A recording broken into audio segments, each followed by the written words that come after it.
140 house officers ended their housemanship at Korele on April 30. Prior to their departure, they offered services including attending to outpatients and providing care for inpatients. The vacuum created has resulted in resident doctors having to take care of the numerous patients who visit the health facility, affecting their output.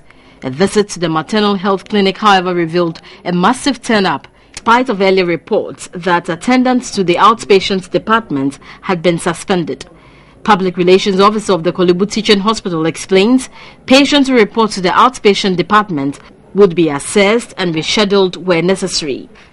So at the moment we are offering the full continuum of services at the specialist clinics, because we have the medical officers, the residents and the consultants who are all coming up to provide service to patients at those clinics. When the new cases come, an assessment will be done whether they will need emergency care or it's something that we can reschedule until the new house officers are posted for us to normalize the service to patients.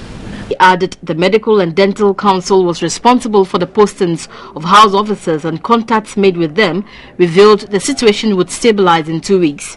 However, the registrar at the Medical and Dental Council, Dr. Elikwesi Atikpui, debunked the assertion and stated new house officers would be inducted on Friday and start working on Monday.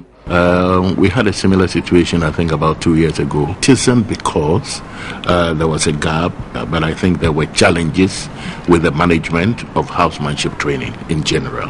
Those who have left, they were not too comfortable though, but again, they had no option. But what is happening is that they have been placed, to start their second year rotation. You see, because you can only do 1 year in a teaching hospital. The second year would have to be done in other accredited institutions. He explained text messages were sent to them to choose a place for their service. Some house officers were not happy the way the situation had been handled. I think 2 weeks or even a month before we were supposed to go out, we started asking our bosses what they were going to do, because we had heard from junior colleagues that they weren't going to be inducted even after our stay in Korele was over. And then we kept talking about it and nothing was still being done about it. In our absence, I think the few that we've heard from senior colleagues, they calling us to come in and help, really proves the point that our stay there was really beneficial to them.